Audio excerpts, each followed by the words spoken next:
Assalamualaikum warahmatullahi wabarakatuh. Alhamdulillahi rabbil alamin wassalatu wassalamu ala asyrafil anbiya'i wal mursalin wa ala alihi wa sahbihi ajma'in. Amma ba'd, rabbi shrah li sadri wa yassir li amri wa hlul 'uqdatam min lisani yafqahu qawli. Rabbana zidna ilman warzuqna fahman. Amin. Segala puji bagi Allah Subhanahu wa taala atas segala limpahan karunia serta rahmatnya. Kemudian salawat dan salam semoga selalu tersampaikan kepada baginda Nabi besar Muhammad sallallahu alaihi wasallam. Baik para jamaah sekalian, dimanapun Anda berada dan lewat manapun Anda menyaksikannya, yang pertama-tama Anda ucapkan selamat bergabung baik itu di Zoom, YouTube ataupun Facebook. Insya Allah pada pagi hari ini ketemu lagi, Alhamdulillah pada pagi hari ini ketemu lagi dengan saya, Muhammad Akbar Sabnada, tentunya sebagai moderator, yang mana seperti biasanya pada Kamis pagi hari, yang akan menjadi pelajaran yang akan kita pelajari atau kajian yang akan kita ikuti di sekolah fikih, insya Allah fikih-fikih yang berkaitan dengan zakat, yang mana ini pengisinya adalah Ustaz Hanif Lutfi LCMA. Baik, ini Ustaz Hanifnya sudah hadir. Tadi mohon maaf atas keterlambatannya, ada sedikit masalah ketika ingin join, ketika beliau ingin join Zoom. Baik, kita sapa dulu Ustaz Hanifnya. Assalamualaikum Ustaz. Waalaikumsalam warahmatullahi wabarakatuh, Ustaz Akbar. Alhamdulillah, insya Allah selalu sehat Ustaz ya. Alhamdulillah, insya Allah Ustaz Akbar, amin. Baik Ustaz.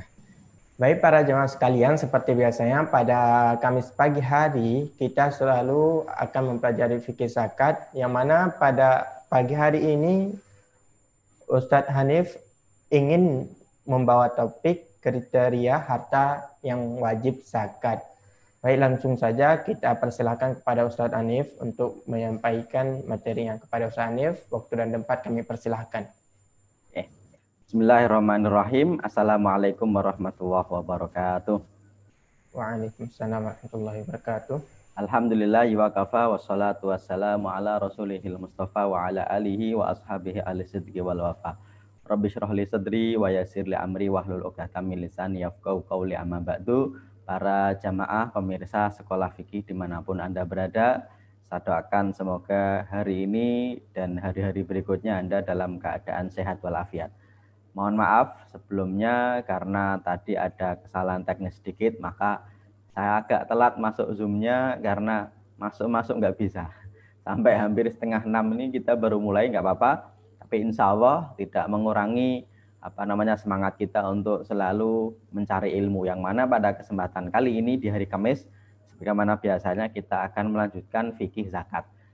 Ini insya Allah sudah pertemuan yang kelima berkaitan dengan fikih zakat di batch kali ini atau di pertemuan kita kali ini. Yang mana hari ini kita akan membahas tentang kriteria harta zakat. Kalau di pertemuan yang lalu jamaah sekalian, saya sudah membahas tentang syarat wajib orang yang wajib zakat, atau orang yang wajib zakat itu ada syarat wajib yang kita sudah bahas pada pertemuan yang lalu, baik yang disepakati oleh para ulama maupun yang masih jadi perdebatan atau ikhtilaf di antara para ulama. Yang disepakati adalah seorang yang wajib zakat itu dia muslim atau muslimah, kemudian dia merdeka, artinya bukan seorang yang hamba atau budak. Dan yang ketiga, ini yang kita akan bahas pada kesempatan kali ini, seorang muslim itu memiliki harta yang wajib zakat. Kalau yang ikhtilaf, yaitu kalau murtad wajib atau tidak, anak kecil wajib atau tidak, seorang yang gila atau majnun wajib atau tidak. Nah, kita akan membahas tentang kriteria dari harta yang wajib zakat itu apa secara umum. Meskipun nanti kita akan bahas secara spesifik, ini secara umum. Setidaknya kalau kriteria harta zakat itu, kalau saya kumpulkan dari pernyataan para ulama, dari kitab-kitab yang ada, itu paling tidak ada 4 hal. Meskipun syarat ini nanti tidak menjadi kesepakatan 4 atau 5 atau 6 itu enggak jadi kesepakatan. Tapi saya mengumpulkan minimalnya 4 hal ini nanti menjadi hal yang dibahas oleh para ulama. Jadi harta yang wajib zakat itu ada syaratnya. Yang pertama, termasuk harta yang wajib zakat. Ini agak lumayan bolak-balik. Syarat harta yang wajib zakat adalah dia termasuk harta yang wajib zakat ya. Seolah-olah kan bolak-balik. Nanti kita akan coba jelaskan. Kemudian syarat harta itu selain harta itu adalah wajib zakat. Ya nanti di di tiap bab zakatnya itu nanti dibahas. Harta itu juga harus dimiliki secara sempurna oleh orang yang wajib zakat. Yang kedua. Kemudian yang ketiga, harta tadi sudah mencapai nisab. Oke, nanti kita akan bahas apa itu nisab. Kemudian yang selanjutnya, harta yang mencapai nisab tadi sudah haul dan masih melebihi nisab ketika haul itu. Oke. Ini syaratnya harta yang wajib zakat secara umum. Saya akan bahas satu per satu di antara 4 hal ini. Yang pertama yaitu syarat harta zakat termasuk harta yang wajib zakat. Oke, maksudnya apa? Maksudnya begini. Seorang itu memiliki harta itu memang wajib zakat, tapi tidak semua harta itu wajib zakat. Oke, semoga bisa dipahami. Kenapa? Karena asal dari harta itu haram, tidak boleh diambil oleh orang lain, kecuali kalau memang dia itu diperbolehkan untuk diambil. Makanya sebenarnya syarat harta yang wajib zakat ini menjadi sesuatu yang harus difahami bersama, bahwasanya semua harta itu tidak semuanya wajib zakat. Oke, saya ulangi. Seorang muslim punya harta, apakah wajib zakat? Secara umum wajib zakat, tetapi tidak semua harta itu wajib zakat. Oke ya, ini nih kebalik-balik tapi nanti semoga bisa dipahami. Kenapa demikian? Karena sebenarnya asal dari harta itu haram. Oke. Nah, ini hadisnya sahih riwayat Imam Muslim. Nabi ketika bersabda atau ketika berkhutbah di Haji Wada, Nabi menyebutkan, inna dima'akum, sesungguhnya darah kalian, wa amwalakum, dan harta kalian, haramun alaikum, itu haram buat kalian. Wah ini nih bahasanya ini kok bisa ya, darah itu haram. Oke. Kemudian harta itu haram. Loh kok bisa ya? Ini sebenarnya ada maknanya. Darah kalian itu bukan berarti darah untuk diminum, tapi darah untuk ditumpahkan, itu haram. Kemudian harta kalian itu haram, maksudnya harta orang lain itu aslinya haram, berarti mengambil harta orang lain itu harus dengan sesuatu yang dalilnya kuat. Karena aslinya haram. Makanya harta itu wajib zakat. Kalau memang ada dalil dalam syariat yang mengatakan harta itu wajib zakat, ya. Apalagi dalam surat Al-Baqarah ada ayat yang menyebutkan wala ta'kulu amwalakum bainakum bil batil, jangan kalian memakan harta di antara kalian dengan batil. Makanya Imam Asy-Syafi'i dalam kitabnya Ar-Risalah beliau menyebutkan begini, aslu malikul limri'in muharramun ala wairihi. Ini sebagai penjelas dari hadis riwayat Imam Muslim tadi. Asal harta setiap manusia, setiap orang itu haram kepada orang lain ya. Illa bima ahallabihi, kecuali kalau memang ada dalil yang menghalalkan harta itu untuk diambil. Artinya apa? Artinya sebenarnya harta orang lain itu nggak boleh diambil-ambil begitu aja, kecuali kalau memang ada dalil dalam syariat yang memperbolehkan kita mengambil harta itu. Nah, zakat itu termasuk mengambil harta orang lain. Makanya syarat yang pertama harta yang wajib zakat adalah dalam syariat harta itu memang diwajibkan untuk dikeluarkan zakatnya. Oke ya, kalau diwajibkan berarti dalilnya qat'i, dalilnya harus jelas baik dari Al-Qur'an maupun hadis, bukan hanya kira-kira, tidak hanya cuma kayaknya saja. Makanya ini yang paling penting, kalau ada orang mewajib-wajibkan sesuatu yang aslinya tidak wajib dalam syariat termasuk dalam bab harta, ini khawatirnya dia termasuk golongan orang yang memakan harta orang lain dengan batil kalau memang ternyata sebenarnya tidak diwajibkan. Oke ya, saya akan lanjutkan begini. Kalau tadi saya sebutkan asli dari harta itu haram, maksudnya harta orang lain itu nggak boleh diambil kecuali memang ada dalil qot'inya. Sebenarnya tak semua harta itu wajib zakat. Oke, sebenarnya zakat itu memang dari harta. Orang yang punya harta memang wajib zakat, tetapi tidak semua harta itu wajib zakat. Buktinya apa? Buktinya sebenarnya para ulama menyebutkan begini. Ada kok harta-harta yang memang disebut harta, tapi sebenarnya tidak wajib zakat. Karena begini, Ustaz Akbar, nanti kita Ya, nanti Ustaz. akan ketemu banyak hal di hari ini ketika orang disebut orang kaya. Orang kaya itu kan nggak selalu hanya karena punya duit ya, tidak punya gara-gara punya emas, tidak hanya cuma gara-gara punya apa namanya perhiasan. Orang Ya. kaya hari ini itu gara-gara misalnya mobilnya ada 10. Oke. Mm-mm. Bisa jadi gara-gara tanahnya banyak di mana-mana. Ya, Bisa Ustaz. jadi gara-gara apartemennya banyak. Oke. Bisa jadi gara-gara apa rumahnya banyak. Dia disebut orang kaya. Oke ya. Tapi apakah gara-gara punya rumah itu wajib zakat? Ternyata tidak semua harta wajib zakat. Oke, ini apa Syekh Wahbah Az-Zuhaili dalam kitabnya Al-Fiqhul Islami wa Adillatu beliau menyebutkan begini. Wala zakata, dan tidak wajib zakat bittifaqil mazahib, dengan kesepakatan para ulama madhab alal hawaij al asliyah, terhadap apa kebutuhan-kebutuhan primer min siyabil badan, baik dari baju yang di badan ya, maksudnya baju yang dibuat dipakai, wal amtiah, dan perabotan-perabotan. Wah, ini nanti jadi permasalahan hari ini karena ada yang mewajibkan zakat ketika perabotan itu dari harga yang mahal. Padahal perabotan itu sendiri para ulama sepakat loh tidak wajib zakat. Wadur asukna al aqarat, dan juga rumah-rumah yang ditinggali al aqarat, dan juga tanah-tanah. Wa asasul manzili, dan juga perabatan rumah tangga.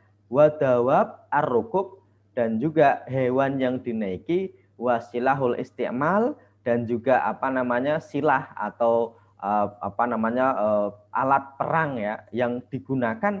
Wal kutub al ilmiah, dan kitab-kitab ilmiah. Wa in lam takun li ahliya idza lam yanwi biha tijarah, asalkan tidak diniatkan untuk jual beli. Wa alatul muhtarifin, dan alat untuk beramal atau untuk bekerja. Li'anna masyhulatun bil hajatil asliyah wa laysat binamiyatin aslan. Jadi ini nih yang disepakati oleh para ulama. Yang saya pengen garis bawahi di sini. Atur asukna, yaitu rumah yang ditinggali, al-aqarat, dan juga tanah-tanah. Dan juga apa namanya dawab ar-rukub, yaitu hewan yang dinaiki atau hewan yang untuk dibuat transportasi. Oke. Pastinya orang hari ini transportasinya tidak dengan hewan, ya dengan mobil ya. Pertanyaannya, orang punya mobil kaya nggak? Ya kalau hari ini sih ya bisa disebut kaya ya, apalagi Mm-mm. mobilnya mewah. Tapi apakah gara-gara dia itu punya mobil wajib zakat? Ternyata saya Bapak Azuli menyebutkan ini kesepakatan ulama, dia tidak wajib zakat. Bahkan punya rumah ya, seharga apapun rumah itu, semewah apapun rumah itu, sebenarnya rumah itu bukan berarti objek zakat, tidak wajib zakat ya. Oke, makanya ini yang pertama ini harus digarisbawahi, yaitu disebut orang wajib zakat kalau punya harta, tapi tidak hanya cuma gara-gara punya harta wajib zakat, tapi hartanya memang wajib zakat. Yang mana dalilnya qot'i jelas dari Quran hadis bahwasanya harta itu wajib zakat. Tidak boleh kita ngarang-ngarang, oh ini harta nih disebut orang kaya, berarti wajib zakat karena dia kaya. Enggak begitu. Karena di zaman Nabi juga banyak orang punya harta yang mana harta itu ada tapi tidak diwajibkan zakat. Oke ya, jangan sampai nanti kita ngarang-ngarang. Kenapa? Karena aslinya harta orang lain itu nggak boleh diambil dengan apa namanya jalur batil, kecuali kalau memang dihalalkan, karena aslinya harta orang lain itu haram ya.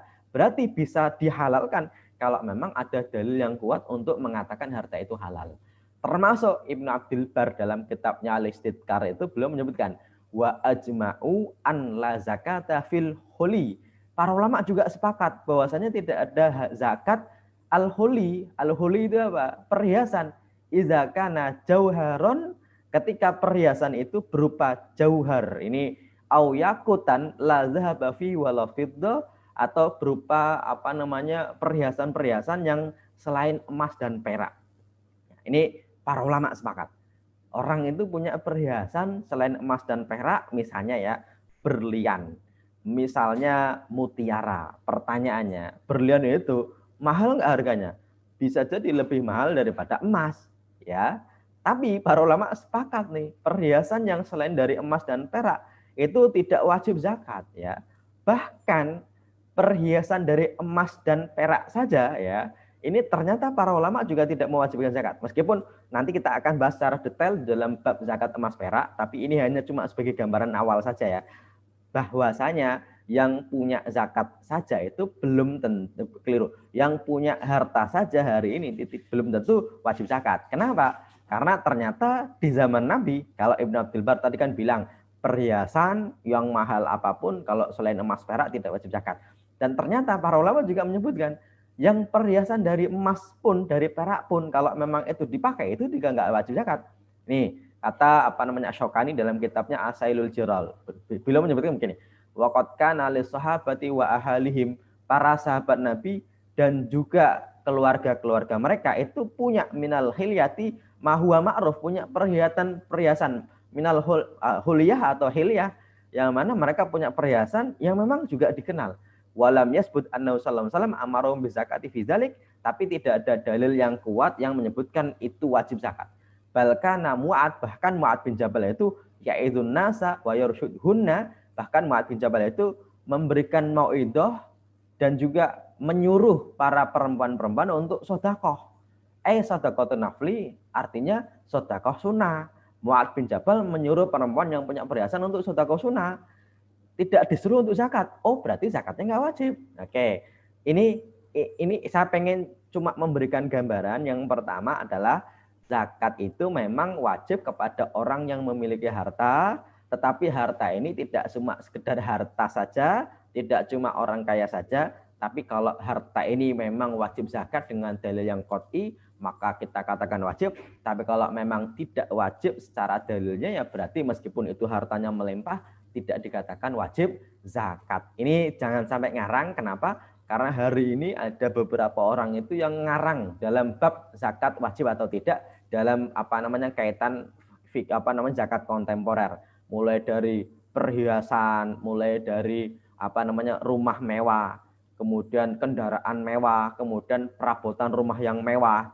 Ini kalau memang dalam syarat tidak diwajibkan zakat, ya kenapa kita wajibkan zakat? Bukan karena kemewahan, bukan karena kekayaan, tapi karena memang harta itu diwajibkan secara syar'i, diwajibkan zakatnya. Oke, ini yang pertama.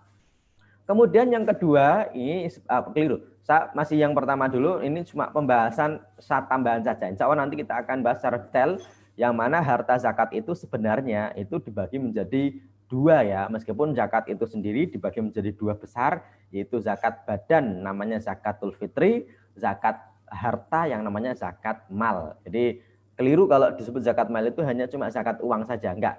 Zakat mal itu zakat harta, harta apapun, baik uang maupun yang lainnya yang termasuk wajib zakat itu namanya zakat mal. Yang mana para ulama membaginya menjadi dua, yang pertama harta zohir atau tampak, seperti pertanian, peternakan, dan juga zakat rikas dan ma'din, atau zakat batin yang zakatnya hartanya tidak nampak karena memang disembunyikan oleh pemiliknya, yaitu zakat emas dan perak, plus juga zakat uang dan juga zakat barang dagangan. Ini insya Allah nanti kita akan bahas secara spesifik dalam kaitan apakah wajib dibayarkan ke amil atau boleh dibayarkan sendiri, apakah yang ngitung itu amil atau boleh dihitung sendiri. Ini berkaitan dengan zakat zahir dan batin. Biasanya kalau batin dihitung sendiri, self assessment. Kalau zahir itu amil datang ngambil harta dari zakat itu. Oke, saya akan lanjutkan yang kedua. Yang kedua adalah dimiliki secara sempurna oleh seorang muslim. Oke, disebut zakat itu wajib kalau hartanya memang harta yang wajib zakat dan dimiliki oleh seorang muslim secara sempurna. Oke. Secara sempurna itu kalau kita lihat dari sisi individu itu berarti bukan termasuk harta wakaf atau bukan termasuk aset negara. Oke. Ini sebagai pengecualian. Artinya apa? Kalau orang kok memiliki harta wakaf, karena wakaf itu sudah diberikan kepemilikannya kepada Allah, maka harta wakaf tidak wajib dizakatkan. Karena memang sebenarnya zakat harta wakaf itu memang sudah sedekah, maka tidak wajib dizakatkan. Termasuk juga aset negara, maksudnya ketika negara itu punya sebuah aset, memang sebenarnya aset negara itu ya demi kemakmuran rakyat ya, maka sebenarnya kalau milik negara itu tidak wajib dizakatkan karena memang milik negara dan negara itu dalam rangka kemakmuran rakyatnya. Oke. Kemudian yang selanjutnya, kalau zakat itu dimiliki secara individu, pertanyaannya, kalau zakat ini dimiliki bareng-bareng gimana? Oke, jawabannya begini. Ada redaksi dari dari Imam Bukhari yang mana hadis ini dari Abu Bakar As-Siddiq. Ini nanti juga menjadi kaidah di dalam bab zakat. An Sumamah anna Anasan radhiyallahu anhu hadatsa wa anna Abu Bakar katabalahu allati farada Rasulullah sallallahu alaihi wasallam.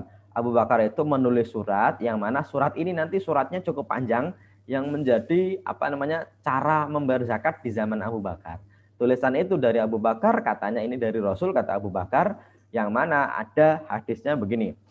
Wala yujma'u baina mutafarriq wala yufarraq baina mujtama' khasyatus shadaqah.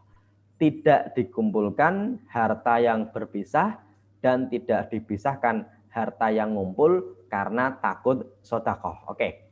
Ini yang nanti menjadi patokan ketika zakat itu bukan dari individu. Oke, saya akan coba jelaskan begini.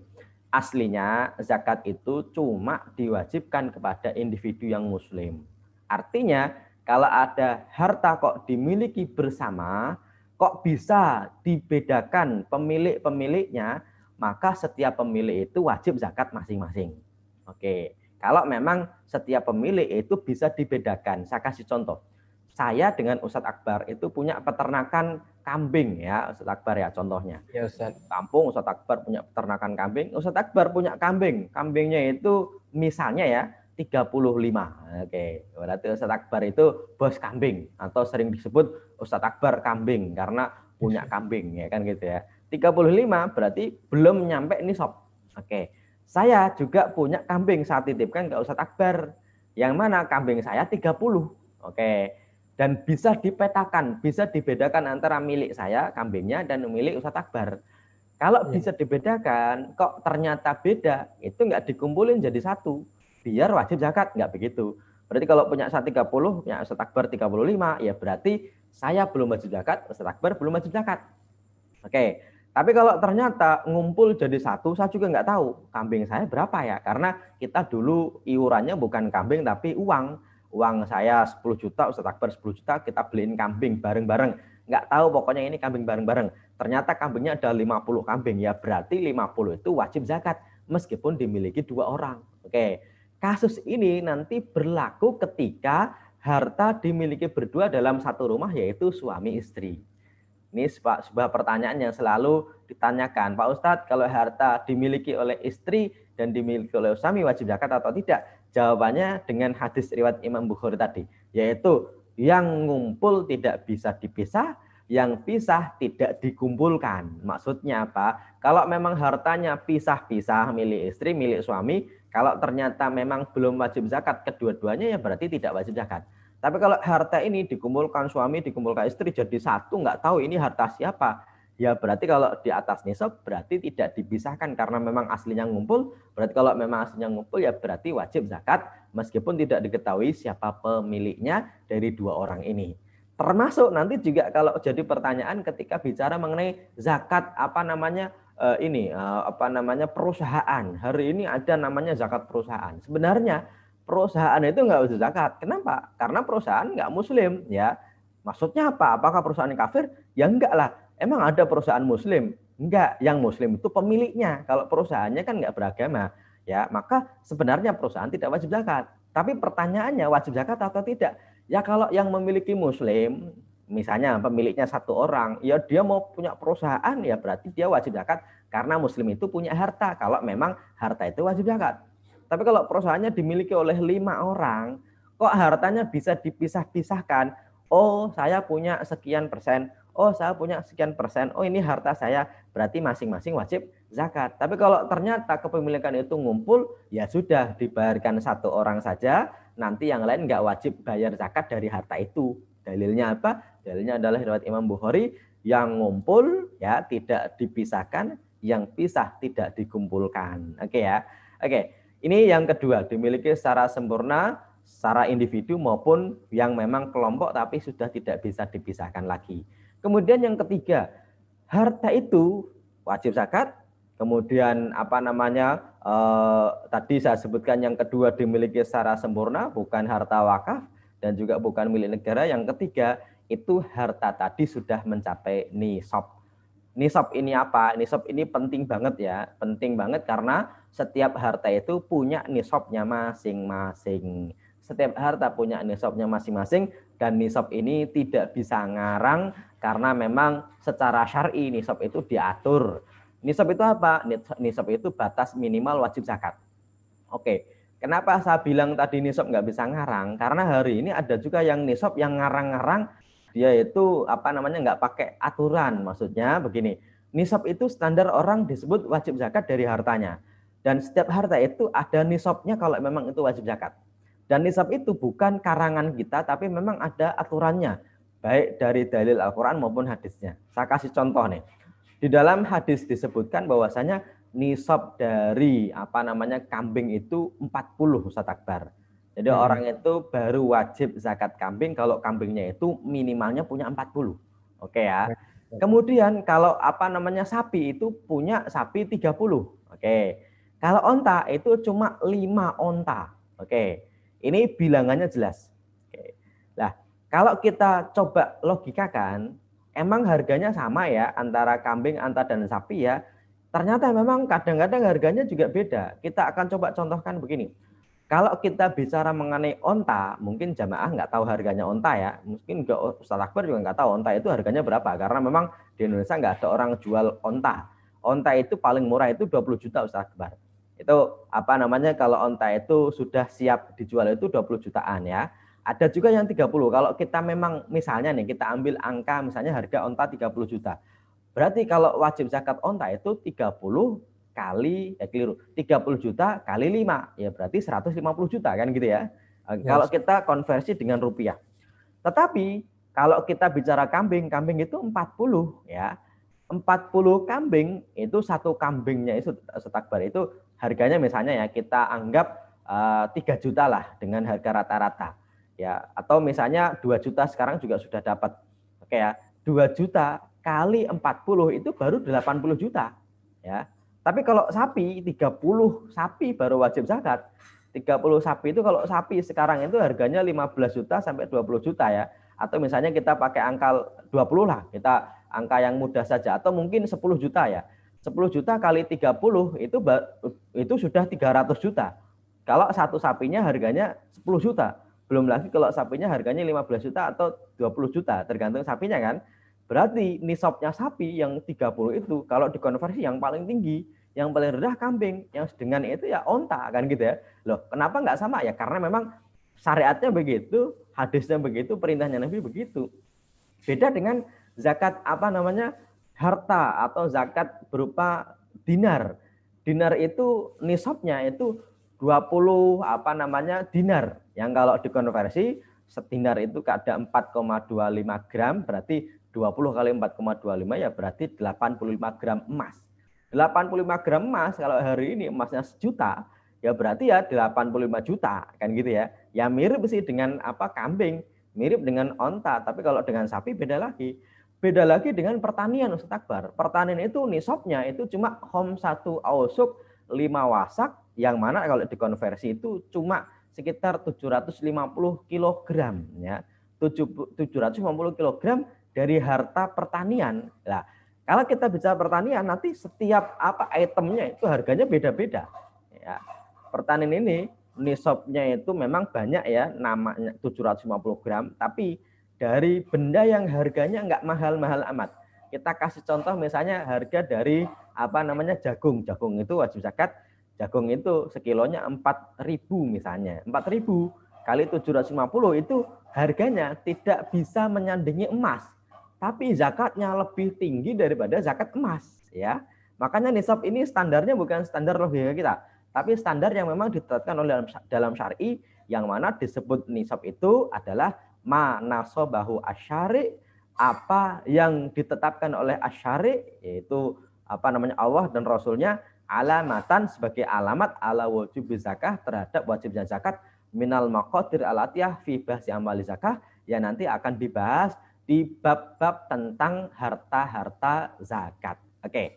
Ini syarat yang ketiga, yaitu harta tadi mencapai nisab. Nisab itu batas minimal dari harta-harta wajib zakat.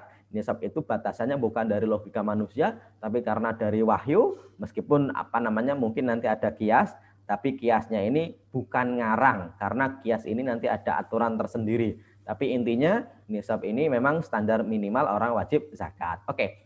Kemudian yang selanjutnya sebagai bentuk dari syarat wajib zakat, yaitu mencapai haul atau sudah haul, ya. Meskipun nanti ada benda-benda yang tidak wajib haul, ya. Misalnya benda dari harta pertanian itu tidak wajib haul, ya. Selebihnya kebanyakan wajib haul. Yang tidak wajib haul itu cuma ada dua. Yang pertama pertanian, hasil pertanian. Yang kedua itu rikaz, ya. Rikaz itu harta temuan dari dafinul jahiliyah, atau harta yang dari emas perak yang dipendam atau ditaruh di dalam tanah oleh orang-orang jahiliyah.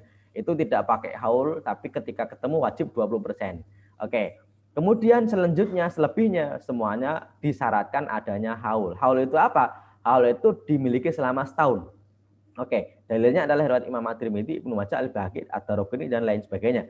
Di mana Nabi menyebutkan la zakata, tidak wajib zakat, fi malen, di dalam harta, hatta yahula alihil haulu, sampai masuk haul. Oke, saya akan coba jelaskan haul. Haul itu begini, haul itu sebenarnya disebut orang itu wajib zakat ketika sudah mencapai haul, itu maksudnya dia sudah mencapai setahun hijriyah, ya. Yang mana setiap orang itu memiliki haulnya masing-masing, tidak cuma gara-gara Ramadan, tapi tiap orang itu wajib zakat ketika mencapai haul. Oke. Kemudian yang saya akan bahas begini. Ini haul itu penting begini.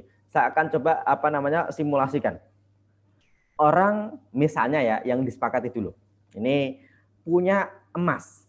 Oke, emas ini bukan perhiasan. Saya nanti contohkan yang disepakati dulu dari para ulama, nanti biar gambaran utuhnya itu ada dulu. Oke. Contohnya saya. Oke. Saya punya kegiatan rutin setiap bulan. Saya nabung 10 gram emas. Oke. Berarti saya punya emas. Oke. Bulan pertama saya punya 10 gram. Berarti saya belum wajib zakat karena belum mencapai batas minimal. Bulan kedua belum wajib, bulan ketiga belum wajib, sampai bulan ke-8 saya belum wajib karena masih punya 80 gram emas. Baru di bulan 9 saya beli 10 lagi, berarti emas saya sekarang 90 gram. Di bulan ke-9 saya beli emas, berarti kita lihat belinya itu tanggal berapa. Misalnya ya secara hijriyah ternyata saya belinya tanggal 1 Safar. Ya, berarti tanggal 1 Safar saya punya emas 90 gram. Oke, saya akan coba contohkan. Berarti tanggal 1 Safar saya punya emas 90 gram. Oke. Pertanyaannya, apakah saya sudah mencapai nisab? Jawabannya sudah, karena di atas 85 gram emas. Yaitu tanggal 1 Safar. Berarti syarat yang ketiga wajib zakat saya sudah terpenuhi, yaitu mencapai nisab. Oke. Apakah tahun itu ketika saya beli sampai 90 gram itu wajib zakat? Jawabannya tidak wajib zakat, tapi baru calon bayar zakat. Oke, baru calon bayar zakat. Kemudian setiap bulan saya nambah lagi. Setiap bulan saya nambah lagi dengan asumsi saya selalu beli sampai 1 Safar bulan berikutnya, keliru. 1 Safar tahun berikutnya, misalnya ini 1442. Oke ya. Di sini 1443 berarti 90 gram, kalau 12 bulan berikutnya berarti tambah 120 gram emas. Berarti 1 Safar tahun 1443 emas saya asumsinya ya kalau saya selalu beli berarti berapa? 120 tambah 90 berarti 210 gram. Oke ya. 210 gram itu saya miliki tanggal 1 Safar tahun 1443 Hijriah. Berarti sudah haul ya, sudah mencapai nisab. Berarti bayar zakat saya berapa? Bayar zakat saya adalah 210 gram dikali 2,5%. Oke ya. Bukan dari 90 gram, tapi dari kepemilikan saya setahun kemudian, yaitu 210 gram ya. Ini baru kali 2,5%. Meskipun ketika bulan Safar itu kan saya punya 210. Bulan Muharram saya baru beli 10. Berarti kan 1 bulan sebelumnya saya baru beli 10. Berarti usia 10 gram ini nggak ada setahun. Baru sebulan. Apakah wajib dizakatkan? Jawabannya ngitungnya bukan per item tapi per kepemilikan nisab. Ya. Kalau ternyata 1 Safar tahun 1443 harta saya dari emas tadi mencapai di atas nisab, berarti itu yang dikali 2,5. Ini asumsinya saya selalu beli tiap bulan 10 gram. Oke ya. Kemudian saya kasih contoh begini. Kalau ternyata aslinya 1 Safar itu 90 gram. Ternyata tahun 1443 itu saya jual emas saya yang aslinya sudah 200 gram ya. Ternyata saya jual 150 gram. Oke. Pertanyaannya, berarti saya tinggal 50 gram emas. Oke, di tanggal 1 Safar tahun 1443. Pertanyaannya, apakah sudah haul? Sudah. Pertanyaannya, apakah mencapai nisab? Belum, di bawah nisab. Pertanyaannya, wajib zakat atau tidak? 50 gram ini tidak wajib zakat karena tidak mencapai nisab. Oke ya. Jadi, kalau mungkin kita tanggal 1 Safar tahun 1442 itu sudah di atas nisab, tapi kalau ternyata di akhir periode di bawah nisab, berarti tidak wajib zakat karena memang di bawah nisab. Perhitungan begini ini yang paling mudah dengan memakai madhab Hanafi. Dalam madhab Hanafi itu yang dianggap nisab itu dari awal ke akhir saja. Jadi 1 Safar tahun 1442 di atas nisab, 1 Safar tahun 1443 di atas nisab baru diwajibkan zakat, meskipun di tengahnya itu naik turun. Oke ya, ini tidak dianggap kalau dalam madhab Hanafi. Tapi kalau dalam madhab Syafi'i Ustaz Akbar, ini begini, selama orang itu punya 90 gram, kok ternyata di tengah tahun, itu kok ternyata ini turun, misalnya dia jual sampai ke 70 gram, tanggal misalnya ya, Safar, Muharram, Safar, Rabiul Awal itu tinggal 70 gram, maka ketika 70 gram ini dalam madhab Syafi'i tidak wajib zakat. Bahkan reset ulang. Haulnya itu reset ulang. Kalau ternyata Rabiul Akhir kok beli lagi sampai 90 lagi, berarti baru mulai haul lagi, nanti bayarnya zakat itu bukan dari Safar tapi dari Rabiul Akhir. Oke. Ini insya Allah nanti haul nanti kita akan bahas secara berurutan ketika kita bicara tentang harta-harta zakat. Dari zakat peternakan itu ada haulnya, zakat emas perak ada haulnya, kemudian beberapa zakat itu juga ada haulnya ya. Ini nanti kita akan bahas di setiap harta yang wajib zakat nanti ada haulnya. Tapi paling tidak secara umum haul itu begitu. Oke. Ini berkaitan dengan harta yang wajib zakat, kalau kita bisa ulangi sebutkan, yang pertama adalah termasuk harta itu wajib zakat, artinya ada dalil syar'inya yang memang syariat mewajibkan zakat.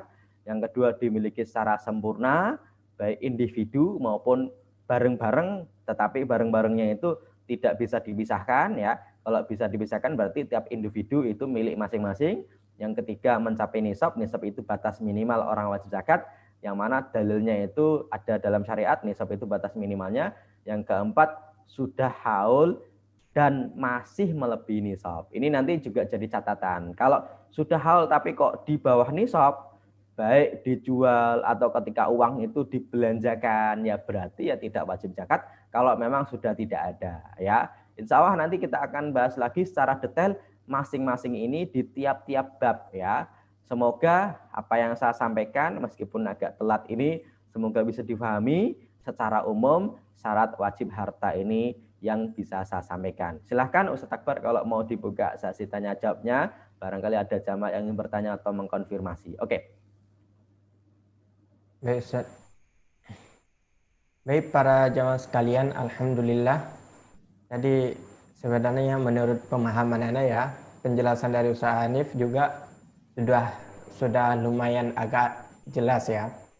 Atau kalau udah pernah belajar sebelumnya lebih jelas lagi berarti. Akan tetapi bagi para jamaah yang ingin bertanya, baik itu pertanyaan berkaitan dengan zakat, dengan berkaitan dengan topik kita hari ini, atau berkaitan dengan fikih zakat di luar topik hari ini, nggak apa-apa. Silakan mengangkat tangan, nanti insya Allah akan kita aktifkan suaranya. Dan boleh juga bertanya secara via chat. Nanti insya Allah misalkan memungkinkan untuk dibacakan semua pertanyaannya, insya Allah akan kita bacakan. Baik Ustaz, ini sudah ada Pak Hanafi Muhammad yang angkat tangan, Ustaz. Ya, silahkan. Baik, ini kita aktifkan dulu suaranya. Ya, Assalamualaikum warahmatullahi wabarakatuh, Ustaz. Waalaikumsalam warahmatullahi wabarakatuh, Pak Hanafi. Sehat ya, Ustaz? Alhamdulillah. Ada dua pertanyaan, Ustaz. Yang pertama, kalau kita menemukan harta temuan, tadi Ustaz bilang ada harta temuan, itu hukumnya apa, Ustaz? Harta temuan itu, apakah kita mesti keep dulu sampai setahun baru bisa digunakan? Misalnya kita ketemu uang di jalan 10 juta lah misalnya gitu. Itu hukumnya gimana? Boleh digunakan atau tunggu sampai setahun atau gimana? Yang pertama. Yang kedua, tadi Ustaz bilang kalau harta perusahaan itu nggak kena zakat. Tapi kalau harta kayak pesantren gitu kan, pesantren, itu termasuk perusahaan juga nggak kena zakat. Jadi dia punya peternakan sampai 100 ekor, kambingnya 100 ekor gitu. Itu apakah kena zakat juga atau enggak, Ustaz? Mohon penjelasan, Ustaz. Oke. Yang pertama tadi pertanyaannya berkaitan dengan harta temuan. Begini Pak, ini gara-gara kesalahan bahasa.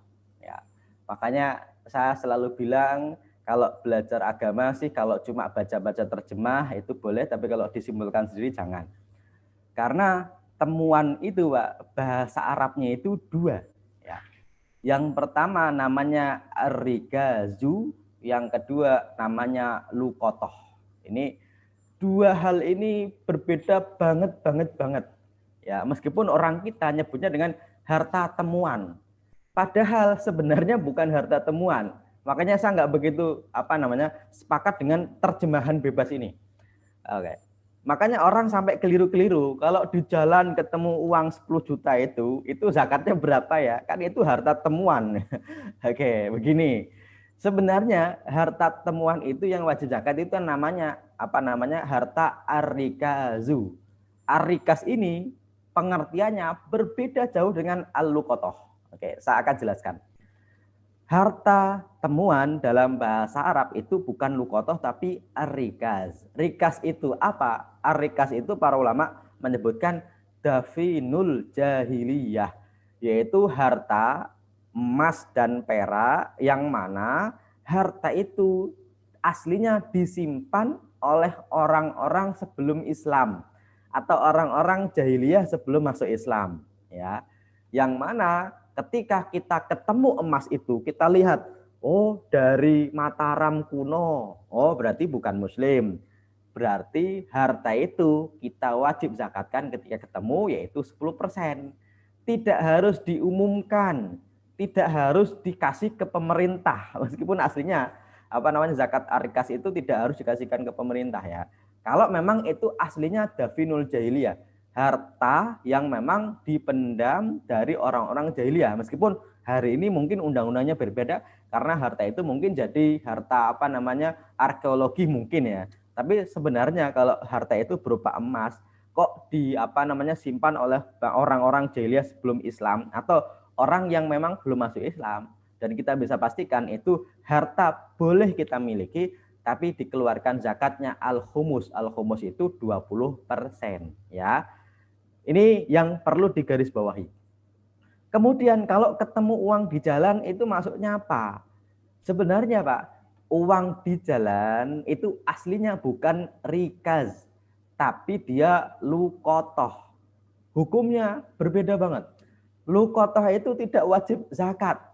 Enak dong Pak Ustadz, lukotoh nggak wajib zakat. Bukan nggak wajib zakat gara-gara harta temuannya. Tapi harta temuan itu yang kita sering sebut dengan lukotoh, itu wajib dikembalikan kepada pemiliknya. Ya Pak ya. Oke, jadi kalau ada uang di jalan ya sebenarnya tidak wajib zakat karena memang itu bukan rikas. Oke, itu namanya lukotoh. Yang wajib apa? Yang pertama wajib dikembalikan kalau memang ada orang yang mengakuinya dan bisa membuktikan. Makanya dalam hadisnya disebutkan, umumkanlah, sebutkanlah ciri-cirinya. Ya. Dan pengumuman ini kalau hartanya banyak, Pak, itu ada batas waktunya yaitu selama setahun. Meskipun lukotoh nanti hukumnya itu sangat-sangat terperinci. Kalau harta itu ternyata bisa tahan selama setahun, hartanya itu banyak melimpah, maka diumumkan selama setahun, orang itu boleh mengambilnya untuk dijaga, boleh ditinggalkan begitu aja. Oke ya, kalau memang harta itu ternyata bisa dimiliki selama setahun. Tapi kalau ternyata hartanya itu remeh-temeh dan kira-kiranya orang itu tidak mencarinya, sebenarnya Pak itu boleh dimiliki. Contoh, di jalan ketemu uang Rp2.000. Sebenarnya dalam syariat uang Rp2.000 itu karena orang itu pastinya ya 2.000 itu nggak bakal dicari lagi, itu boleh dimiliki sebenarnya dan halal hukumnya. Oke. Kemudian kalau berupa makanan kok basi Pak? Sebenarnya temuan makanan itu boleh dimakan dengan catatan kalau nanti ada yang mencari itu diganti ya. Nabi itu dulu menyebutkan saya ketemu kurma. Kalau saja saya nggak takut kurma ini hasil sedekah, maka saya akan makan. Karena Nabi tidak boleh memakan harta atau kurma dari hasil sedekah ya. Kalau berupa makanan maka boleh dimakan kalau memang mau ya. Kalau memang yang ditemukan itu berupa makanan ya. Kalau dulu Pak di zaman Utsman bin Affan, sebelum Utsman bin Affan, itu kalau ketemu kambing Pak, itu bahkan boleh diambil, boleh dimiliki. Kalau ketemunya itu di tanah lapang ya. Meskipun akhirnya itu dibiarkan aja, keliru bukan kambing, onta. Ketemu onta itu di zaman sebelum Utsman itu boleh dibiarkan saja, boleh diambil ya. Ini kalau ketemunya itu berupa kambing atau berupa onta atau berupa hal-hal yang memang bisa makan sendiri. Itu boleh dibiarkan, boleh diambil ya. Berarti kalau ketemu uang di jalan itu bukan rikas, itu namanya lukotoh. Kalau lukotoh berarti tidak wajib zakat, tapi wajib yang pertama kalau bendanya banyak diumumkan kepada yang berhak selama setahun, setelah setahun bisa dimiliki. Kalau ada yang mau bisa membuktikan harta itu miliknya berarti dikembalikan. Kalau hartanya berupa remeh-temeh yang kira-kira nggak dicari ya boleh dimiliki, boleh digunakan. Kalau berupa makanan boleh dimakan dulu. Kalau nanti ada yang mencari dikembalikan. Ini namanya lukotoh, tidak wajib zakat. Oke. Semoga bisa dipahami perbedaan antara lukotoh dan rikas. Ini dua hal yang berbeda. Meskipun bahasa Indonesianya itu sama, yaitu barang temuan. Tapi barang temuan ini bahasa Arabnya beda, hukumnya berbeda. Oke, yang pertama.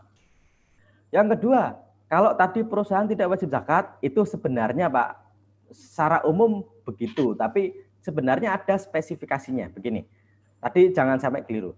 Perusahaan itu kalau dimiliki personal, saya punya perusahaan, perusahaannya besar, ya berarti itu harta saya. Perusahaannya nggak wajib, tapi saya punya perusahaan itu wajib. Ya, jangan sampai keliru. Oh berarti enak dong orang punya perusahaan nggak wajib zakat. Bukan, yang wajib bayar itu bukan perusahaannya, tapi pemiliknya.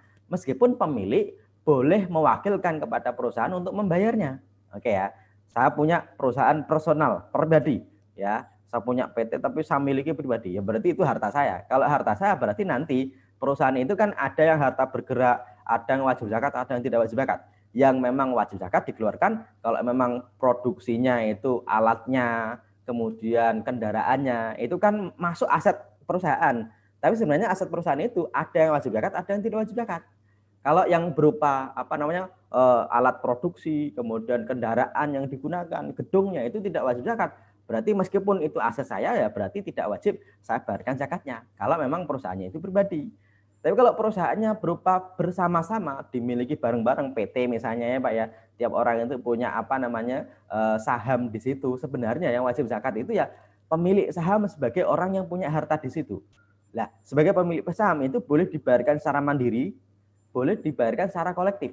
Ya, kalau dibayarkan secara kolektif berarti dianggap yang memiliki itu bareng-bareng, yaitu dibayarkan bareng-bareng. Saya sebagai pemilik saham berarti sudah tidak wajib zakat lagi. Tapi kalau perusahaannya tidak bayarkan zakat, maka kalau saya punya harta di perusahaan itu, harta itu wajib zakat, ya berarti saya wajib bayarkan zakat saya. Oke. Nah, pertanyaannya kalau pesantren gimana? Lagi-lagi Pak, pesantren itu pertanyaannya begini. Ini milik siapa? Karena kadang-kadang ya Pak ya, kadang-kadang badan usaha milik pesantren itu milik ustadznya, kadang-kadang begitu. Ya, makanya kita harus pilah dan pilih. Kalau pemiliknya adalah satu orang, ustadznya yang memiliki, harta itu dimiliki oleh ustadznya, meskipun digunakan untuk pesantren, dan ustadznya merasa ini milik saya ya, berarti wajib zakat. Karena ustadz itu punya harta yang wajib zakat. Ya, meskipun nanti kita akan coba pilih-pilih, punya peternakan apa dulu? Ya, peternakannya wajib zakat atau tidak? Kalau peternakannya ayam, gara-gara ayamnya nggak wajib zakat. Tapi kalau ayam itu dijual jadi uang itu yang wajib zakat. Ya, peternakan itu yang wajib zakat itu ada 3, ya, yaitu kambing, kemudian sapi, kemudian onta. Selebihnya itu tidak wajib zakat gara-gara peternakannya. Saya kasih contoh, orang punya peternakan ayam itu bisa kaya raya, Pak. Tapi apakah wajib zakat gara-gara peternakannya? Jawabannya tidak. Karena ayam itu usianya jarang yang setahun, padahal peternakan itu ada syarat haul. Kemudian kalau kambing itu nisabnya 40, sapi 30, kemudian onta 5. Pertanyaannya, nisab ayam berapa? Itu kan nggak ada. Ya, tapi bukan berarti orang kaya gara-gara peternakan ayam nggak wajib zakat. Tetapi zakatnya bukan gara-gara peternakannya, tapi gara-gara ayamnya dijual, dapat duitnya itu dimiliki oleh pemiliknya baru zakat. Ya, makanya kalau orang punya peternakan ayam, pesantren punya peternakan ayam ya Pak ya, kemudian ayamnya banyak dijual, kok uangnya milik pemiliknya atau milik ustadznya atau milik kiainya, ya berarti zakatnya wajib kepada ustadznya kalau memang itu milik pribadi. Tapi kalau ternyata ini pesantren itu dapat dana dari umat, dapat bantuan dari pemerintah, dibuat peternakan milik pesantren, ya jawabannya berarti tidak wajib zakat. Kenapa? Karena memang aslinya itu bantuan untuk kemakmuran pesantren. Ya berarti yang memiliki itu yayasan secara umum demi kebaikan pesantren, ya sudah tidak dizakatkan. Toh juga itu juga milik bersama untuk kebaikan sosial, maka tidak wajib zakat. Oke. Atau memang kadang-kadang ada orang wakaf ke pesantren nih, wakaf 40 juta atau misalnya wakaf berupa tanah untuk peternakan. Ya berarti kalau sudah wakaf meskipun itu milik pesantren ya tidak wajib zakat. Karena ustadz di sini atau kiai di sini posisinya bukan sebagai pemilik tapi hanya sebagai nazir, sebagai pengelola zakat, pengelola wakaf. Maka mereka tidak tidak punya kewajiban bayar zakat karena memang itu bukan hartanya. Beda kalau kiainya, ustadznya itu punya usaha yang dijalankan pesantren, ya usaha itu maju dari peternakan, kemudian uangnya banyak dimiliki kiainya, ya berarti kiainya yang wajib zakat. Oke, semoga bisa dipahami kriteria-kriterianya tadi, Pak. Tadi yang nanya siapa sih? Pak Hanafi, Ustaz. Oh iya, Pak Hanafi ya. Semoga bisa dipahami Pak Hanafi ya jawabannya tadi ya. Oke. Ustaz, ini ada pertanyaan yang via chat kita bacakan dari Pak Agus Samuan. Ini beliau bertanya ini, Ustadz, apakah ada cara lain mengambil harta selain zakat? Contoh pajak. Apakah ada pajak zaman Nabi atau Khalifah? Itu kan mengambil harta dengan paksa juga, Ustadz. Syukran. Oke, jadi kalau dua hal ini memang insya Allah nanti kita akan bahas di pertemuan berikutnya ya, antara pajak dan zakat ya, secara spesifik. Nanti kita akan bahas. Kita insya Allah besok membahas tentang kekeliruan dalam pemahaman zakat, kemudian kita nanti akan bahas secara spesifik antara zakat dan pajak. Oke. Kalau zakat itu sebenarnya aslinya juga domain dari pemerintah. Kalau dia orang yang sudah wajib zakat kok tidak mau bayar zakat, sebenarnya ini boleh diambil. Tapi kalau pajak gimana? Pajak itu sebenarnya ada pembahasan yang lebih jauh lagi. Ini pajak itu sebenarnya masuk apa sih? Apakah masuk al-muqsu atau bukan? Apakah masuk ad-dhariba atau bukan? Masuk al-jizyah atau bukan? Ini yang jadi perdebatan. Karena secara bahasa pajak itu nanti artinya banyak. Termasuk al-muqsu atau al-maqsu itu juga artinya pajak. Tetapi al-maqsu atau al-muqsu itu ada ancaman yang cukup berat dalam hadisnya, yaitu inna sahibal maksi itu finnar, orang yang mengambil al-maksu atau al-muksu itu di neraka itu ada. Nah, al-muksu ini kalau kita cari-cari di padanan kata bahasa kita itu artinya pajak. Ya, makanya hari ini ada beberapa kelompok yang mengharamkan pajak karena pajak dianggap ini sebagai bentuk al-muksu di zaman Nabi ya.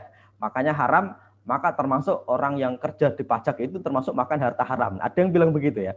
Sampai-sampai yang mengatakan haram itu mencontohkan Saudi itu enggak ambil pajak, itu negaranya makmur kok gitu ya. Tapi yang bilang begitu sekarang enggak tahu nih kira-kira gimana, karena hari ini Saudi juga banyak pajak juga ya. Meskipun namanya bukan al-muqsu tapi jamarik. Ada juga ini ada yang dari orang masuk ke Saudi nanti kena tax apa dan macam-macam. Oke. Tapi intinya begini, sebenarnya dalam melihat pajak itu kita lihat sebenarnya aslinya ya, itu sebagai bentuk iuran warga kepada negaranya, sebenarnya begitu ya. Meskipun sebenarnya pajak ini sebagai bentuk ketaatan, hanya saja kadang-kadang pajak itu memang sangat-sangat memberatkan Ustaz Akbar. Kayak misalnya rumah wajib bayar PBB, rumah kita sendiri, kita tinggalin sendiri, kemudian kita bayar sendiri, kok ya tiap tahun wajib bayar pajak ya kan. Terus wajib lagi kalau di Jakarta yang NJOP-nya di atas 1 miliar pajaknya mahal lagi. Ini Ustadz Akbar ini kan sekarang di DU Center ya, itu setiap tahun itu pajaknya 12 juta Ustadz Akbar. Ya, itu rumah-rumah kita, milik-milik kita itu wajib dibayarkan 12 juta per tahun ya. Dan kita nggak tahu 12 jutanya jadi apa. Ya, makanya dalam bab zakat dan pajak ini memang nanti jadi agak lumayan sebenarnya beda, tapi kalau zakat itu wajib dibayarkan sebagai bentuk ketaatan kita kepada Allah ya. Tapi kalau apakah ada pajak zaman Nabi atau khalifah itu mengambil harta dengan paksa juga? Ya, jawabannya ada, tapi bentuknya itu masih sangat-sangat sederhana. Dan apa yang terjadi di zaman Nabi dalam kenegaraan itu tidak selalu menjadi contoh hari ini ya. Apa yang ada di zaman khalifah di zaman itu tidak selalu menjadi contoh dalam bab kenegaraan hari ini. Kenapa? Karena orang itu kadang-kadang itu mengambil contoh di zaman Nabi, di zaman sahabat Nabi Khulafa ar-Rasyidun sebagai bentuk hari ini harusnya begitu. Enggak. Dalam tata negara Ustaz Akbar itu tidak profan, tidak qot'i, itu boleh berubah. Buktinya di zaman Umar itu berubah dari zaman Nabi. Di zaman khalifah berikutnya itu berubah dari zaman khalifah ar-Rasyidah yang 4 tadi. Contohnya adalah ketika memilih khalifah itu bagaimana ya. Khalifah bagaimana itu dari zaman Abu Bakar, Umar, Utsman, Ali itu sama sekali nggak ada yang sama ya. Terus mana yang benar? Ya wallahu alam. Karena memang contoh di zaman itu hanya cuma sekedar contoh saja, tapi tidak menjadi acuan wajib ya. Termasuk dalam bab pajak itu tidak menjadi acuan wajib. Kalau di zaman dulu ada, hari ini harus ada, nggak selalu begitu ya. Ini nggak bisa dijadikan patokan pasti. Termasuk juga kalau dalam pemerintahan hari ini kita menganut presidensial, menganut demokrasi terpimpin, yang mana dalam bab kenegaraan itu dibagi menjadi 3 besar ya, ada eksekutif, legislatif, yudikatif. Jadi eksekutif itu tidak bisa lebih tinggi daripada yudikatif, tidak bisa lebih tinggi daripada legislatif. Itu di hari ini, trias politika kita hari ini begitu. Ya, kalau di zaman khalifah, di zaman Nabi, mereka itu satu orang itu bisa menjadi 3-tiganya. Jadi Umar bin Khattab itu misalnya ya, dia selain jadi pemimpin negara, menjalankan kenegaraan, dia juga didatengin orang. Yang mana orang itu nanya tentang hukum dan minta tolong diputus hukumnya. Ya, berarti selain menjadi selain menjadi eksekutif, juga menjadi yudikatif. Ya, Umar bilang, oh kamu salah, oh kamu benar. Oke. Terus juga Umar menjadi orang yang menciptakan undang-undang, yaitu legislatif. Ya, dalam satu orang itu di zaman itu iya. Tapi apakah hari ini seperti itu ya? Jawabannya nggak harus selalu seperti itu. Makanya kalau ditanya apakah ada pajak di zaman itu ya jawabannya ada, tapi pajaknya bukan seperti kita hari ini. Pajaknya itu untuk non-Muslim yang masuk ke golongan Muslim yang mana dilindungi atau sering disebut dengan kafir zimmi. Itu mereka itu ada dua pajak. Pajak per orang yang mana buat orang yang dia itu dewasa laki-laki itu wajib pajak per orang. Ada juga pajak untuk harta yang aslinya itu tanah, yang tanah itu namanya al-usyr. Itu persis dengan zakat tapi bukan dari muslim tapi dari non muslim. Itu adanya di zaman itu. Adapun pajak kendaraan bermotor, pajak rumah, pajak PBB, PBH final itu tidak ada di zaman itu. Nah, terus mensikapinya gimana? Ya ada yang mengatakan boleh, ada yang mengatakan tidak boleh. Tapi kalau yang mengatakan boleh itu dalam rangka sebagai bentuk ketaatan kepada ulil amri ya. Meskipun sebenarnya harusnya ya pajaknya tidak berat-berat banget harusnya ya. Tapi kalau berat, kalau memang peruntukannya jelas ya kita dengan ikhlas membayarnya. Yang jadi agak lumayan grundel atau dalam hati masih ada pertanyaan kan kita bayar tapi kita nggak tahu jadinya apa. Ini yang kadang-kadang jadi pertanyaan. Oke, mungkin itu jawabannya Ustaz Akbar berkaitan dengan zakat dan pajak. Insya Allah nanti kita akan bahas secara spesifik hubungannya apa antara zakat dan pajak. Apakah kalau sudah bayar zakat tidak bayar zakat atau kebalikannya bagaimana? Di pertemuan yang berikutnya nanti saya akan bahas secara spesifik antara zakat dan pajak, persamaan dan perbedaannya apa. Oke. Baik Ustaz, ini ada Pak Yadi Rosidi udah ngangkat tangan nih Ustaz. Oh, Pak Yadi. Ini aktif nih sekarang Pak Yadi nih, Ustaz Yadi nih. Ini kita aktifkan dulu suaranya. Silakan Pak Yadi. Assalamualaikum warahmatullahi wabarakatuh. Waalaikumsalam warahmatullahi wabarakatuh. Ustaz Yadi. Ya, Ustaz, Anda langsung aja supaya waktunya. Ya. Kita punya gaji 10 juta. Gaji 10 juta. Iya, terus itu per bulan atau per tahun Pak Yadi? Per bulan. Jangan-jangan per minggu ya, enggak ya, per bulan. Iya, yang udah pasti kira-kira seperti itulah. Mungkin belum ditambah dengan mungkin pemasukan lain lah gitu ya. Nah, kemudian pengeluaran itu 5 juta Ustaz. Sebulan itu gitu. Nah, kemudian tadi terkait kriteria wajib zakat yang Ustaz sampaikan. Bagaimana yang dengan 5 juta itu zakat profesinya gitu Ustaz. Dimana kita pengennya dikeluarkannya setiap bulan aja, nggak setiap tahun gitu. Ya. Itu aja Ustaz. Assalamualaikum warahmatullahi wabarakatuh. Oke, ini pertanyaannya menarik langsung ke contohnya ya. Meskipun ini nanti penjelasannya masih sangat jauh, tapi nggak apa-apa. Saya akan jawab pada kesempatan kali ini. Saya contohkan, saya gajinya sebulan 10 juta. Kemudian pengeluarannya itu 5 juta, berarti masih bisa nabung 5 juta. Saya pengennya bayar zakat per bulan, biar enteng. Bagaimana cara ngitungnya? Begini, kalau cara ngitung dari ulama mayoritas ulama, itu zakat itu tidak wajib kecuali kalau sudah haul ya. Gaji 10 juta bisa nabung 5 juta, belum tentu wajib zakat. Ya. Orang yang gaji 5 juta saja itu belum tentu tidak wajib zakat. Kenapa? Karena gaji 5 juta, kok ternyata tabungan saya di tabungan kok 1 miliar, ya berarti ketika setahun berlalu, gaji 5 juta masih berapa di tabungan, plus 1 miliar baru kali 2,5 juta. Oke ya, makanya jamaah sekalian, kalau ada orang menghitung zakat profesi kok per bulan, itu potensi kelirunya itu tinggi. Kenapa? Karena zakat itu hanya dihitung per pemasukan, bukan zakat harta orang itu. Saya pemasukannya 5 juta, saya pemasukannya 10 juta, kemudian saya gunain 5 juta. Kalau zakat per bulan itu kebanyakan ada miss-nya gara-gara apa? Gara-gara zakatnya cuma per pemasukan 5 juta, padahal bisa jadi tabungan saya 100 juta. Yang tabungan itu kalau kita pakai per bulan itu hampir-hampir itu nggak tersentuh zakat. Karena dianggapnya, toh 5 juta nanti saya tabung, kan sudah saya bayarkan ketika saya dapat, seolah-olah tabungan saya sudah dibayarkan zakatnya. Padahal zakat itu logikanya bukan seperti PPh final. Tapi zakat itu logikanya seperti PBB yang dibayarkan per tahun.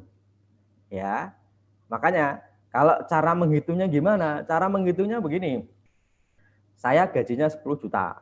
5 juta saya tabung, 5 juta saya buat gunain untuk hidup. Berarti asumsinya selama setahun uang saya yang saya tabung dari 5 juta kali 6 berarti 60 juta. Kalau pakai 60 juta saja itu belum mencapai nisab karena dia belum seharga 85 gram emas. Berarti wajib zakat atau tidak? Sebenarnya kalau uangnya hanya itu ya berarti tidak wajib zakat meskipun gajinya 5 juta. Ya. Tetapi ngitungnya nggak begitu, nggak cuma dari gajinya tadi. Tapi 5 juta yang ditabung, masuk tabungan, saya misalnya nih, bulan Safar, tabungan saya dari gaji 5 juta. Tapi di tabungan saya ada 1 miliar, berarti 1 miliar 5 juta. Bulan kedua nabung lagi berarti 1 miliar 10 juta. Bulan yang berikutnya berarti 1 miliar 60 juta. Berarti ngitungnya setahun tadi saya bayar zakat 1 miliar 60 juta kali 2,5% baru saya keluarkan zakatnya ya. Oke ya. Kalau mau dibayarkan bulanan gimana? Ya sudah. Asumsinya kalau nanti uang saya adalah 1 miliar 60 juta berarti 2,5 dari 1 miliar 60 juta itu dibagi 12.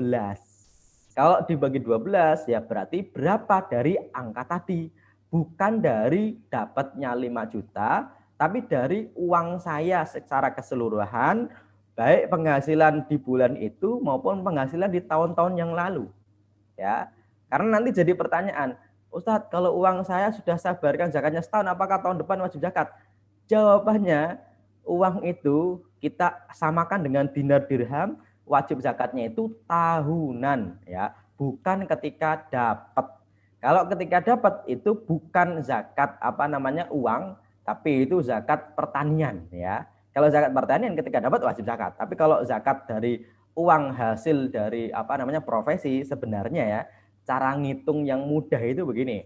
Kita nggak usah lah mikir berapa masuknya, berapa keluarnya. Kita gunakan sebagaimana biasanya saja.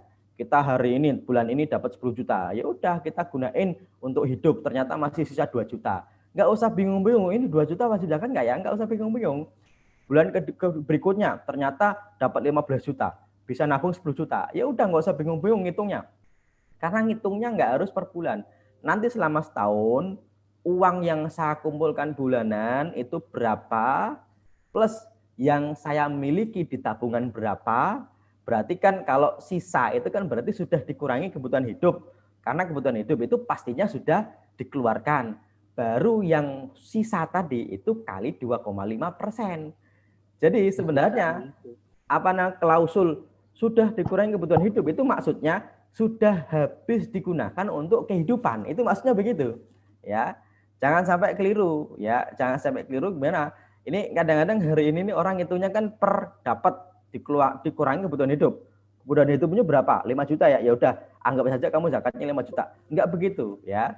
Semoga bisa dipahami. Jadi mayoritas ulama menghitung zakat itu bukan per dapat, tapi yang masih antum di tabungan antum selama setahun itu berapa? Kalau memang di atas nisab ya berarti wajib zakat. Kalau di bawah nisab ya berarti nggak wajib zakat. Ya, meskipun orang itu penghasilannya 50 juta ketika dapat. Dia belum tentu wajib zakat. Kenapa? Karena bisa jadi istrinya 3, bisa jadi anaknya 10, bisa jadi uangnya buat sedekah ya. Bisa jadi uangnya buat sedekah. Berarti kalau buat sedekah ya berarti kalau tidak ada ya berarti tidak wajib zakat. Oke ya, semoga bisa dipahami jawabannya.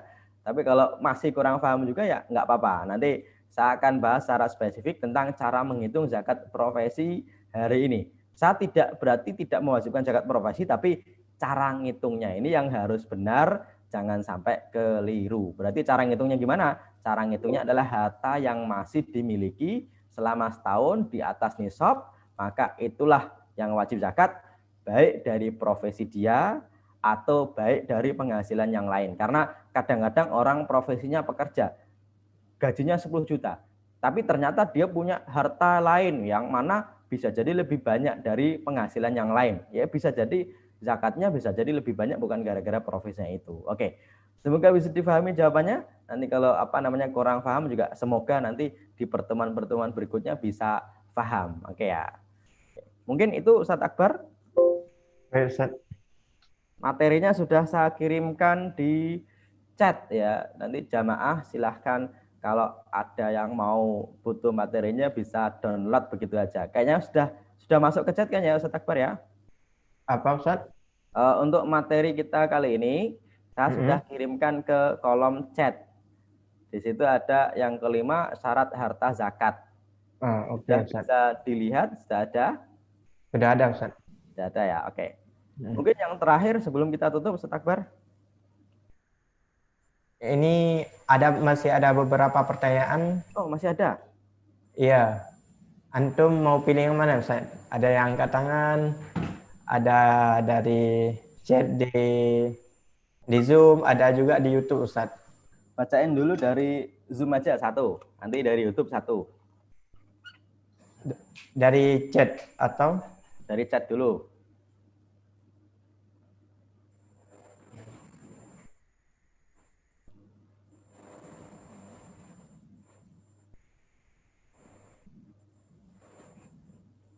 Sebentar, Ustaz.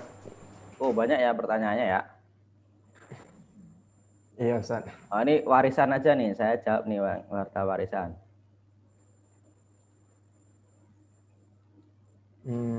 Ini Ustaz.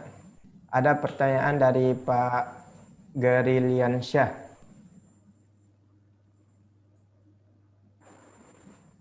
Assalamualaikum Ustaz. Pada umumnya perusahaan bersama, misalnya PT, biasanya perhitungan untungnya dilakukan pada akhir Desember. Sementara kebiasaan kita menghitung atau membayar zakat di akhir Ramadan. Gimana seharusnya waktu menghitung zakat ini Ustadz? Terima kasih. Ya, begini Pak. Sebenarnya Pak ya, bayar zakat itu tidak ada hubungannya dengan Ramadan kecuali zakat fitri saja. Yang ada hubungannya dengan Ramadan itu pun dibayarkan setelah selesai Ramadan itu selesai. Ya. Selebihnya zakat mal itu tadi saya sebutkan, tiap orang memiliki haul masing-masing. Ya. Maka kalau misalnya nih kita di perusahaan punya bagi hasil yang mana nanti akan jadi uang kita, dibayarkannya misalnya per bulan Desember. Tapi kita punya kebiasaan di Indonesia bayar zakatnya per Ramadan. Terus pakai yang mana Pak Ustadz? Jawabannya pakai haul kita sendiri. Ya, haul kita bulan apa? Boleh Pak, haulnya kita ya udahlah biar gampang di Ramadan aja. Tapi malah saya tidak sarankan bulan Ramadan karena bulan Ramadan sudah banyak orang bayar zakat. Dan orang miskin itu enggak hanya cuma adanya di bulan Ramadan, ya. Karena kalau kita bayarnya bulan Ramadan itu memang bayarnya gampang karena ada ambilnya. Enggak Pak, padahal orang miskin itu butuhnya enggak cuma pas Ramadan ya Pak ya. Pas Ramadan orang sudah duitnya udah banyak ya. Kalau bisa pas lagi haul kita sendiri. Ya contoh nih, saya haulnya bulan Rabiul Awal ya. Haulnya pakai kalender Hijriah ya Pak ya. Saya haulnya bulan Rabiul Awal. Ketika bulan Rabiul Awal, saya hitung harta saya. Kalau ternyata bulan Desember sudah diberikan kepada saya dari perusahaan, sudah saya miliki ya Pak ya. Kemudian harta itu masih di bulan Rabiul Awal, kemudian harta itu kita kumpulkan dengan harta-harta yang lainnya, ya berarti di bulan Rabiul Awal kita bayarkan zakatnya. Ini yang paling gampang Pak ya. Tapi kalau mau bayar bulan Ramadan boleh nggak Pak Ustadz? Jawabannya boleh. Kalau mau bayarkan pas Desember tadi boleh nggak ya? Boleh, tapi Pak, masalahnya begini. Kalau kita bayarkan pas bulan Desember, yang kita hitung itu harta dari perusahaan itu saja atau harta secara keseluruhan. Ya. Oke, saya kasih contoh ilustrasi sederhana begini. Saya punya kebiasaan bayar zakat di bulan Rabiul Awal. Ya, saya punya kebiasaan bulan Rabiul Awal. Saya Pak punya kontrakan rumah. Ya. Kalau rumahnya tidak wajib zakat, tapi kalau uang dari kontrakan itu kan uang saya, dibayarkan per awal tahun, misalnya Januari. Waktu Januari dibayar kontrakan 50 juta. Kalau ngitungnya beda-beda, Pak. 50 juta dari uang kontrakan itu tidak wajib zakat karena belum mencapai nisab. Ya. Tapi uang itu akan saya miliki, saya gabungkan dengan uang-uang saya yang lain, baik dari kontrakan, baik dari gaji saya, baik dari tabungan saya. Ternyata di bulan Rabiul Awal itu mencapai nisab, yaitu misalnya 200 juta.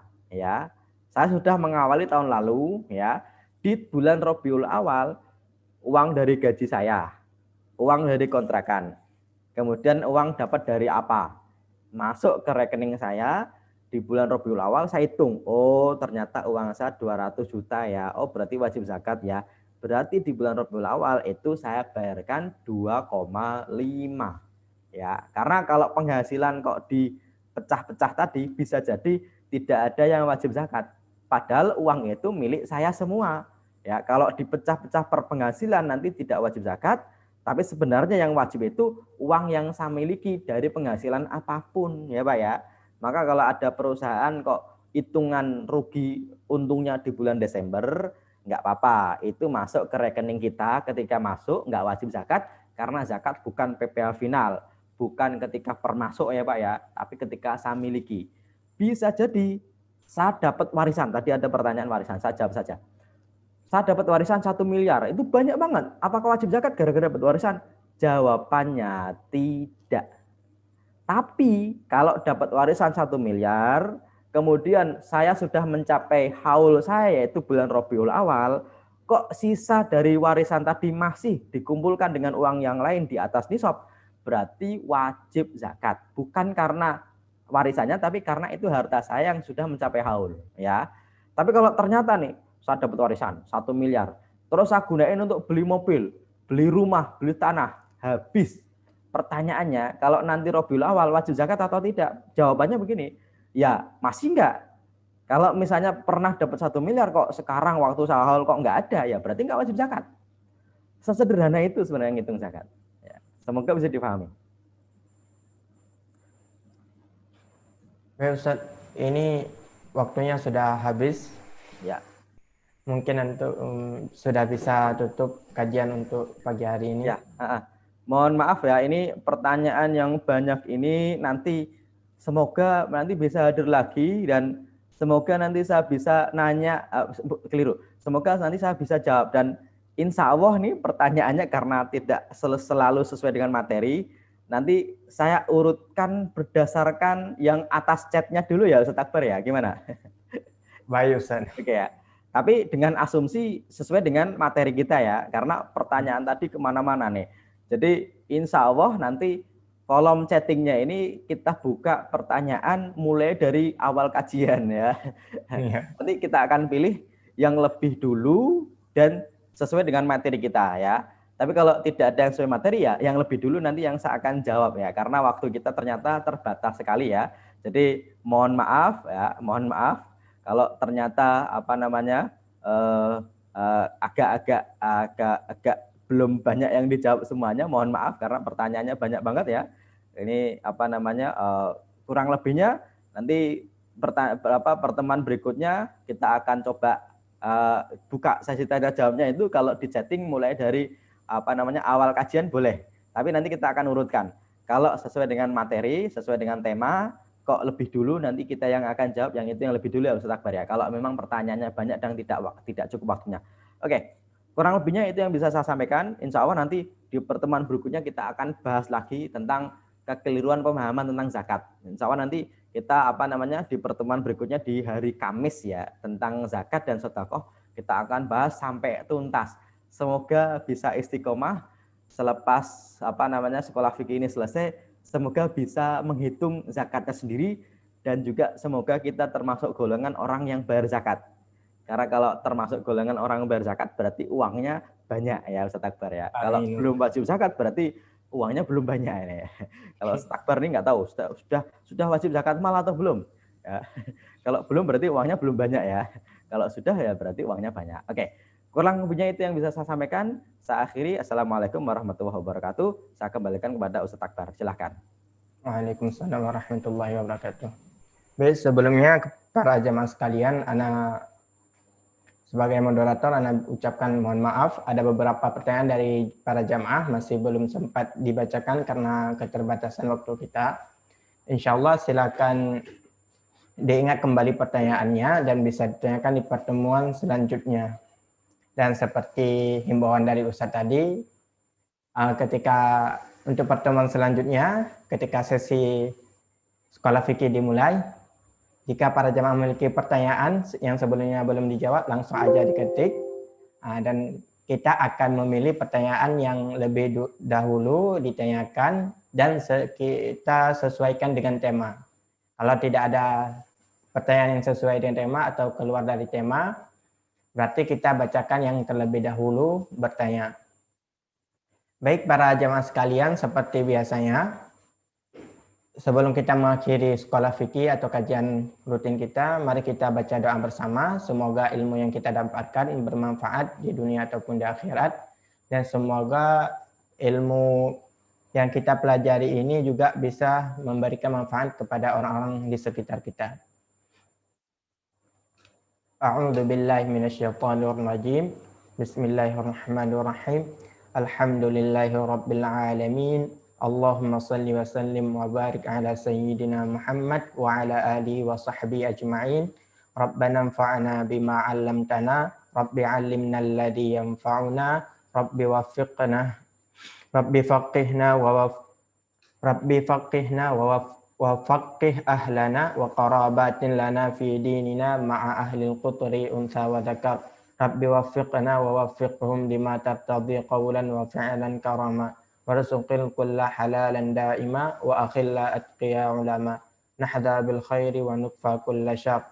Rabbana aslih lana kulla syu'un wa aqirra bir ridha minkal uyun wa qadi anna rabbana kulla duyun qabla an ta'tiyana rusulun manun waghfir wastur anta akramu man satar.